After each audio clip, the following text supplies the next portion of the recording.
Kyle here from allmediareviews.blogspot.com. Here to do a couple things. I got some music to show, and in fact, maybe I'll just do that first. So, I got, let's see here, 3 new records. One in the mail, and I'm still expecting some in the mail, and 2 just at the store the other day that I saw posted. So the first one, I got the Warning. This is the sleeve that came in. Signed vinyl, double vinyl of the album Air. Warning, the 3-piece, female, sister act, hard rock, slightly proggy, Muse influenced, Metallica influenced. Wouldn't call them metal, but the big thing was they were not signing that many copies, and they're the 3 signatures of the 3 girls, Danny, Allie, and Pau. Let's just show this great record from last year. It's not their debut album, not even their second album. It's their 3rd album. Oh, it comes with this book. And this is a clear vinyl here. I found that after listening to their Mayday EP in 2021, that this album ended up being all the songs that were on the Mayday EP end up being on this. It was partly to do with COVID, I guess, and they released an EP before this, but they had already written and recorded the whole thing, not that long, maybe even before COVID, so 2019 or 2020. So they just weren't ready to release the whole thing. So the 3rd and 4th side, or C and D, is like a turquoise sort of, or a dark teal. But anyway. But yeah, this is, you can call it a breakthrough. I like their 2 other records. I haven't spent that much time with them. I kind of been in the mood. My coworker of mine is frequently talking. It's like he's a part of the Warning, you call it a cult or whatever you want to call it, just the large, passionate fan base. This is quite a big book. Wow. And they just opened for Muse for a few dates in Mexico, which was a really big deal. They posted it on their social media. So, poster of sorts of Air. But yeah, the songs that were on the Mayday EP are great, but then the new songs, I think, added something, like Money, for example. Is Money on Mayday? I can't remember. All I know is Money is one of my favorite tracks on here, but if you haven't checked The Warning out, this album finished in my top 10 albums from 2022. Definitely do that. For prog fans, there's enough going on, but for just fans of just, very energetic, heavy music at times, I wouldn't call them metal. They don't scream. It's clean vocals, but they're great, and they're just this trio of and they're young too. They're a little bit older now, but they're late teens, mid 20s, the 3 sisters. So that I got that in the mail. It's limited amount of times they're gonna have people. I'm gonna have signed copies like that. They may sign them at the shows or something. So no, I did get. They showed this. I didn't realize this had come out. Maybe it just came out recently. The 2nd, the 3rd actually. Is it the 3rd? Yeah, this is the one that followed Lizard. Saigon Kick album, Water, on vinyl. Which leaves, I believe I have, but I'd have to double check. I'm pretty sure when they issued Lizard 2021, I think, for Record Store Day, I did find a copy. I bought this a few months ago, I want to say, at the same place I got a Records, the self-titled debut album. So it leaves my favorite, Devil in the Details, the only Saigon Kick album that I'm missing in most people. Well, they had a record or 2 after that called Bastards and stuff, but it wasn't. To me, these are the 4 sort of official Saigon Kick albums. I think this is the last one that features Matt Kramer, but I'm not certain of that. This is the lineup. I know at some point Matt Kramer leaves and Jason Bieler ends up taking over the vocal duties. And I love, Devil in the Details happens to be my favorite. But, Water's a good record. All the records are good. This is a cover of the David Bowie song Space Oddity. I haven't listened to this album in a long time, but when I was collecting all the Saigon Kick albums, this is one of the ones I would listen to. I think I bought it on tape. The title track, One Step Closer, Sergeant Steve. So I'm just looking here. There were 3 Ps, and I should know my Saigon Kick trivia better. Yeah, okay. So this is the third record, and Matt Kramer had left, so he's only on the first. A little bit like the history of I Mother Earth. I Mother Earth, even though stylistically they're a little different, I Mother Earth and Saigon Kick have some similar historical, patterns with their lineups, but yeah, I like Jason Bieler as a singer. But this came out in 90, was it 93? It was 93. Lyric sheet. I think Lizard was like 91. No, this doesn't have the date. Yeah, it was 93. And reissued in 2003, but so yeah, I should revisit this. I mean, I know Space Oddity. That's the one track people know this for.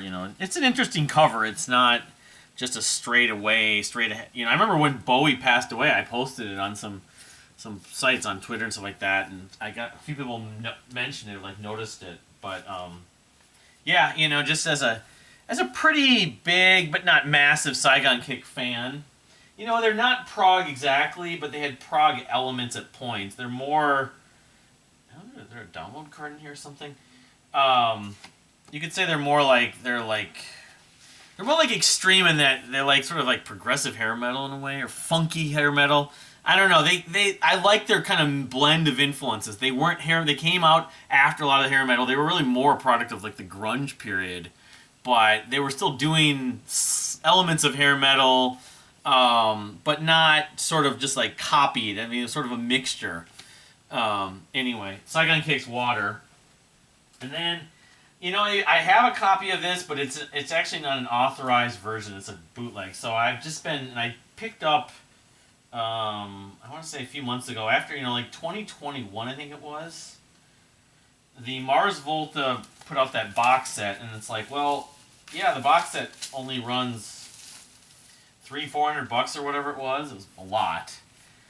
So, and then I did get Delouse and the Comatorium, and I have Landscape Tantrums. That was from the box set. So, they had it for a reasonable price. I never even opened this. I need to open this. Landscape. I got this, I don't know how long ago. I think it was Record Store Day, maybe in 21. Like Black Friday Record Store Day. So, this is their masterpiece to me. This is the best Mars Volta record. I went through the whole modern progressive art rock list, but Francis the Mute, this is an actual authorized official copy. So I don't know what I'm going to do with the bootleg version I've got, but I don't know, fidelity-wise it's probably a little bit better, but... And this is an import, actually. It's just in standard black, I guess.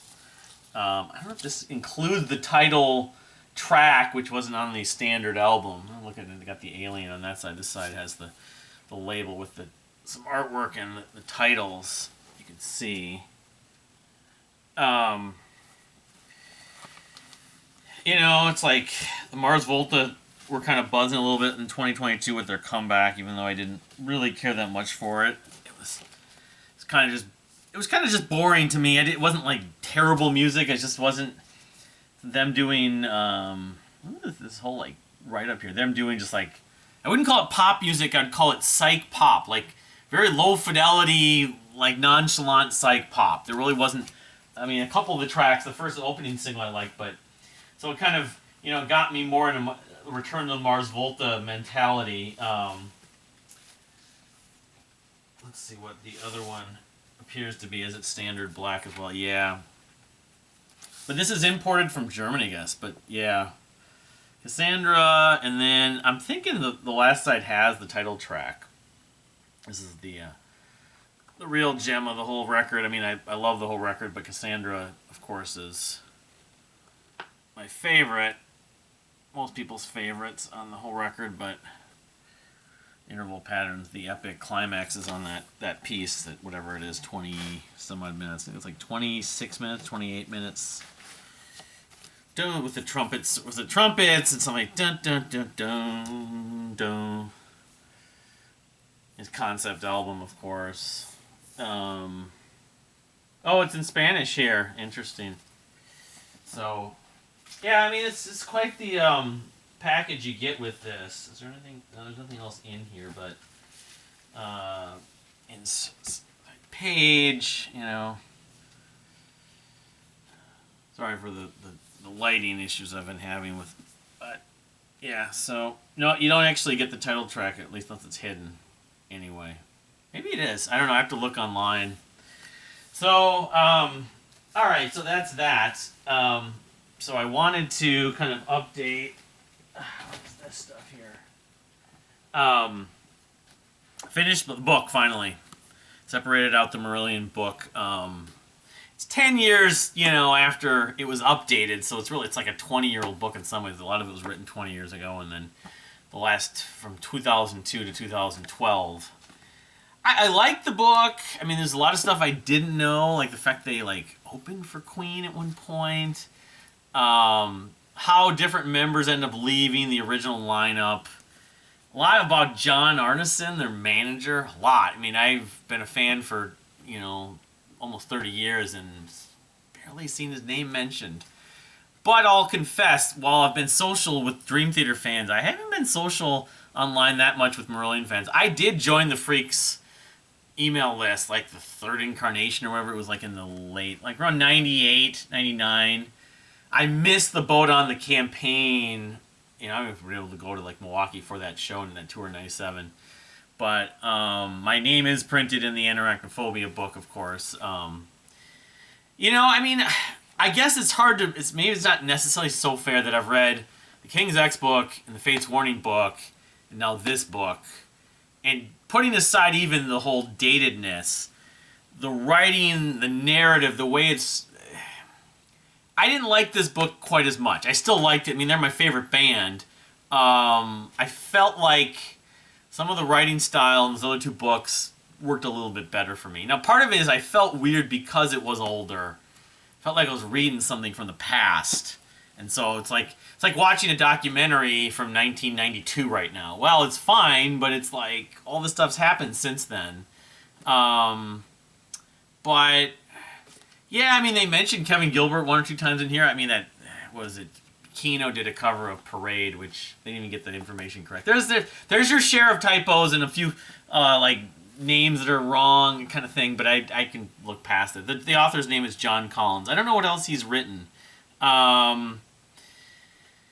They did not mention, that I recall, anything about Fish's time as a... I mean, there's not that much background. There was at the beginning, but like most biographies. But Fish, from what I recall, at one point was like a roadie for Yes. And I don't remember reading anything about that in here. I was surprised to not notice that. So, they also didn't go at length. They talked about some of the singles, especially the 80s stuff, but they didn't go at length exactly into like all the different Mark Wilkinson singles. The singles specifically that I've collected. And I mean, I didn't know about this stuff until probably 10 or 12 years ago when I started collecting vinyl.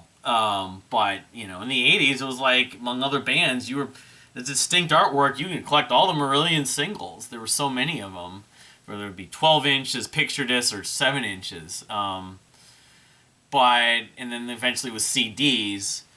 You know, they talked about the remasters. I mean, a lot of the stuff when I came in the mid to late 90s, I could remember some of the events, especially in the early 2000s. The weekends, I remember the Marillion weekends happening, and, you know, I wasn't able to go. And I vowed that if I had not been able to see them in 2004 in Chicago, I was going to go to one of the weekends, save up the money and everything like that. Still would like to, but I don't know if it's in the cards someday. My wife won't be going, I don't think. That's the problem. She won't go, and then it's like, well, I go there with her, and she spends the time shopping or doing other things. It's like you're on a vacation, you're not spending time together. It doesn't really make sense, but I mean, yeah, you know, some of the sort of drama, of course, with Mick Pointer and Mick and Fish, I knew didn't get along. The whole process of, you know, they needed different members. It's just interesting how the current lineup of Marillion, I think Rothery is the only one that would be considered an original member, even though he wasn't even... It was really Mick Pointer forming the band. The age of Steve Hogarth it didn't even occur to me because I know he'd seen Deep Purple sometime in the '70s, but he was 17. Steve Hogarth is actually older than everyone in the band. I think his 67th birthday is in a couple weeks, or it's in May. I think it's in May. Anyway, yeah, he's a little older. He doesn't seem old, but I didn't realize how old he is. I mean, I know he had a career with How We Live and the Europeans, but so I mean, it tells the story. There aren't a lot of gaps otherwise. I mean, writing about some of the albums, of course, between This Strange Engine and Sounds That Can't Be Made and Somewhere Else, and I went through that revisiting. I could go revisiting again. A lot more praise especially for This Strange Engine. When This Strange Engine came out, I liked it a lot. It just, over time, I think I prefer some of the other records, and some of the songs don't do as much for me. The details of Brave, of course, pretty satisfying about the process, how they made it. They had to borrow, like, they basically pushed the record label and everything like that. Extra time and the cost to go to that castle in Meroweth. How the whole process ended up happening. They didn't emphasize the whole Dryland thing. The fact that Dryland was an album by How We Live, I believe it was. And then Marillion re-records it. It's like I didn't even know that until a few years ago. So I didn't listen to a lot of Hogarth's stuff before he was with Marillion. So, but their managers, Lucy Jordash's role is interesting. She worked for EMI in the 90s, and I knew she was she wasn't with them going back to the 80s, but I remember when I was really interacting a lot with them in the early 2000s, it was Lucy. Lucy's the one to talk to, and I did meet her in Chicago in 2005 on the Los Marillios Trios. The three of them. He didn't have Mark Kelly, and it was just H, Rothery, and Pete, I believe. Anyway. They did mention Nearfest, that was neat, and Portnoy's in here, of course, the Nearfest when I saw them, and they did talk about a few of the shows I was at, too, the Chicago shows, which are pretty renowned at this point, so, yeah, I mean, it's, reading a book that's 10 years old, or 11 years old, it's still pretty good. I don't know, maybe it's unfair, I just felt like, I enjoyed it, I felt like I wanted to finish it, partly because, I don't know where my bag is with my other book, I'm going to try to simultaneously, at least at this point, reading the Dredge book, which is a coffee table book as I'm paging through it, so it's less reading and more visual, the Dredge book that came with the Dredge Vault. But when I finished reading through it, they were originally known as Bystander, something that I was reading last night. I'll do a review on the actual book, but and then the Stephen Wilson book, was it a limited edition or whatever? I read part of the first chapter, so it's whether I'm going to be at home or not at home reading, I think. And unfortunately, I have a colonoscopy in a few weeks. I'm going to have some time to kill between watching some stuff on television like Hitch to the World Part 2, maybe some of the other old series, and I'm going to have to figure out, I'll be do some reading at that time. It's going to be on a Sunday mostly. I'll be doing that prep, and then Monday, and then I think I have Tuesday off too, the day after it, so... let's see here. That was it. That was mainly it. I guess I could just update one or two more things. I didn't show it, but I didn't obviously upload it. I didn't finish it. I did the Dream Theater song list ranking. It was all up on Rate Your Music and stuff like that, and I made the first part of it, and it just ended up being long.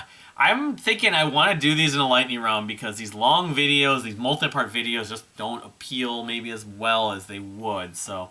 I may just do the Dream Theater songs list, probably not today, but sometime this week, probably tomorrow, maybe tomorrow. Lightning round, and see if I can get it done in like maybe 30 minutes, because it's 76 songs. And I've started the Marillion list, so all this stuff about reading about Marillion. I don't know how many it's going to be, because they're my favorite band, I have a bias. To be conservative, I might say maybe 100. But...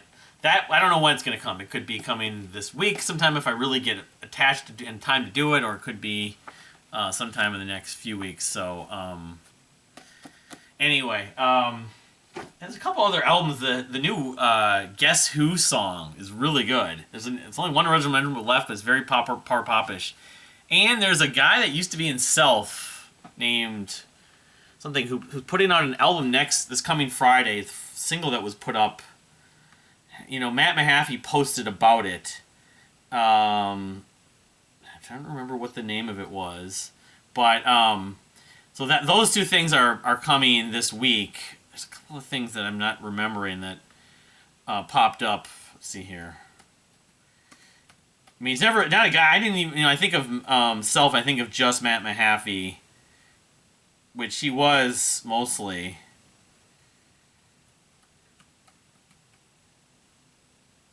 Like one letter, one character. There it is. He posted. He didn't. He just posted on one of the stories. Let's see here. It's got a weird name. Let's just, yeah. I posted in the Jellyfish group. That's right. And nobody responded that I could tell. It